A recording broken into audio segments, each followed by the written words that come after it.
அவருக்கு என்ன குவாலிஃபிகேஷன் இருக்குது கேள்வி கேட்குறதுக்கு? முதல்ல அவர் ஒரு நடிகருங்கிறத தவிர என்ன பண்ணிட்டார்? அவர் நடிக்க வரப்போ தெரிஞ்சுக்கிட்டு தான் வந்தார் நடிக்கிறதுக்கு. ஏதோ முதல் படம் ஓடிடுச்சு, நடிகர் ஆகிட்டார். ஸோ எல்லாருக்கும் ஒரு அனுபவம் வேணும். அதுக்காக நீங்கள் வந்து மந்திரியை வந்து ஒன்றும் அவமதிக்க வேண்டிய அவசியம் கிடையாது.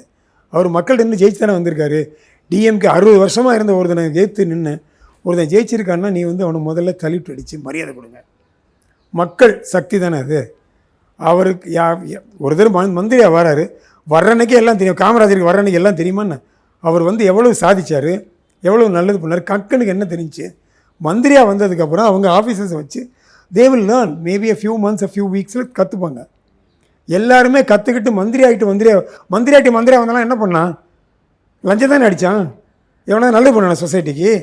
அரசியல்வாதி எதுக்கு வர்றான்? நல்லது பண்ணுறதுக்கு. சோஷியல் நான் வந்து மக்களுக்கு சர்வீஸ் பண்ண போகிறேன்னு சொல்லிவிட்டு எவனா சர்வீஸ் பண்ண இருக்கானா? காமராஜர் கக்கனை தவிர இருக்கானா எவனாவது? சொல்லுங்கள் சார். நீங்கள் இல்லை சார். இல்லையா?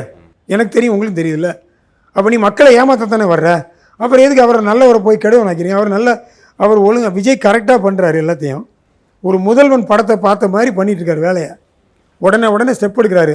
அவரை ஃபைனான்ஷியலாக வேணால் இவங்க உடைக்கலாம்னு நினச்சா, இல்லைன்னா அவரை உடைக்க முடியாது. அவர் நிற்பார். எனக்கு தெரிஞ்சு ஒரு 10 வருஷமோ 20 வருஷமோ முதல்வர் இருக்குது, அவருக்கு வாய்ப்பு இருக்குது.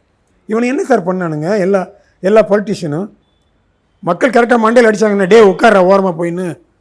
இப்போ உட்காந்து நீ 1 கோடி தான் வாங்கினேன், நான் 1 கோடி வாங்கினேன்னு சில பேர் பேசுகிறாங்க. அசம்பிளி இதெல்லாம் கேவலமாக இருக்குது.